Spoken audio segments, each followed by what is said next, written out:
After the U.S.-led invasion of Iraq in 2003, Iraqi citizens who helped Americans were often targeted by insurgents. That was the case for Rafraf Barrack, a young woman who worked as a translator for NBC News. But with the help of a number of American news correspondents, she was able to escape the war zone and start a new life in the United States. Now, Rafraf and a CBS News correspondent turned her story into a new book, Saved by Her Enemy. And right now, we're joined by the authors, Rafraf Barrack and CBS News correspondent Don Teague. Good morning to both of you. Hi, thanks for having us. So tell us, set the stage of this story. What exactly happened after the invasion of Iraq? Sure. Well, in 2004, I was sent back to Iraq to do some time there, about 5 weeks, and cover, the ongoing insurgency and things. And Rafraf was one of the translators working at NBC News, where I was at the time. And she and I spent quite a bit of time together. Basically every day for 5 weeks, we were out and about in Baghdad covering stories. And as if I needed any convincing, it became clear how dangerous the job was, not just for the journalists who were working there, but particularly for the translators, because we have the protection of the hotels and security. The translators, at the end of the day, go home. And she was being specifically targeted by insurgents for working with an American company at that time. And so what were you experiencing specifically?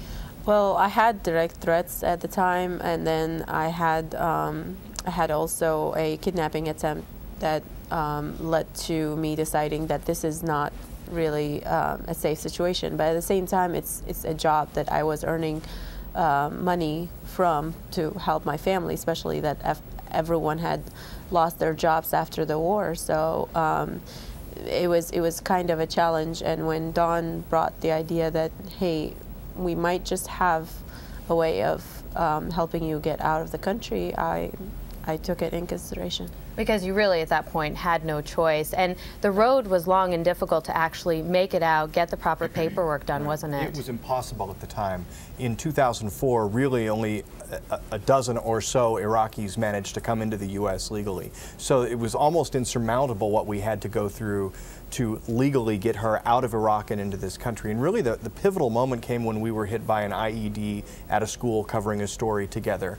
And I sort of realized that I was going to get to go home and be with my family, and she was going to continue not just dealing with the regular dangers of being a journalist in Iraq, but having people specifically targeting her. She couldn't even go home anymore. She was moving around Baghdad, sleeping in different homes and hotels because there was no safe place for her. So I actually made a phone call to my wife and I said, look, there's this woman here who, if we don't do something, I don't think she's going to survive.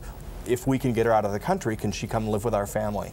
And my wife, to her great credit, said, if she needs help and you think we can help her, absolutely. That's awesome. So. Now, when you arrived here, and also for a time before that, you discovered a lot about Iraq, a lot about the United States that you never expected, didn't you?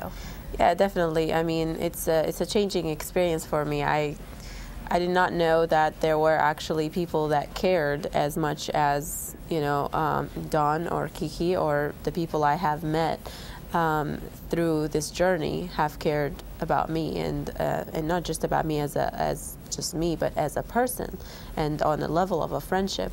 So that was all a change that happened. I mean, I was raised knowing that America was nothing, to be friends with. It was the enemy to me. So coming here and trying to live a life and start it and all that, it was just all was so much of a shock to me to know that, hey, I can actually live in peace here and find a future. The real goal for the book is I would love the readers who read Saved by Her Enemy to know and to see America from the eyes of someone who was raised to both fear and hate this country, and was raised in a system with no freedom, and then once exposed to what America really is, really learned to embrace the freedoms that we have here.